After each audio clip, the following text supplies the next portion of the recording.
மிக அழகான பச்சை காடொன்றில் ஒரு குட்டி யானை வாழ்ந்து வந்தது. அந்த குட்டி யானை மிகவும் நல்ல மனசுடையது. ஆனால் அதற்கு ஒரு சிறிய பயம் இருந்தது. தன்னால் பெரிய காரியங்களை செய்ய முடியாது என்று அது எப்போதும் நினைத்துக் கொண்டே இருக்கும். ஒரு நாள் காலை காட்டில் இருந்த சில குட்டி விலங்குகள் விளையாடிக் கொண்டிருந்த போது தவறுதலாக அடர்ந்த காட்டு பாதையில் சென்று வழி தவறிவிட்டன. மழை மேகங்கள் வானத்தில் மெதுவாக கூட ஆரம்பித்தன. காடு முழுவதும் இருள் சூழ ஆரம்பித்தது. அப்போது அந்த குட்டி யானை மிகவும் கவலையடைந்தது. நண்பர்களை கண்டுபிடிக்க வேண்டும் என்று அது நினைத்தது. ஆரம்பத்தில் அதற்கு பயமாக இருந்தது.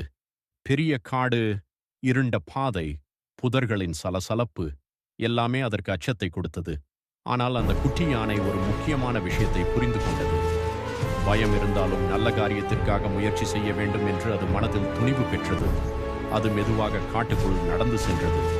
வழியில் ஓடும் ஆற்றை கவனமாக கடந்து சென்றது. பெரிய மரங்களின் நடுவே அமைதியாக நடந்தது. மின்னல் ஒளியில் பாதையை பார்த்துக் கொண்டு முன்னேறியது. சிறிது நேரம் கழித்து தொலைவில் உதவி கேட்கும் சின்ன சத்தங்கள் கேட்டன. அந்த குட்டி யானை அவற்றை கவனமாக பின்தொடர்ந்தது.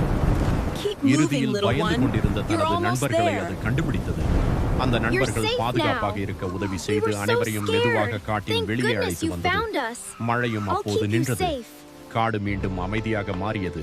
அந்த நாள் முதல் குட்டி யானை ஒரு விஷயத்தை நன்றாக புரிந்து கொண்டது. தைரியம் என்பது பயமே இல்லாதது அல்ல.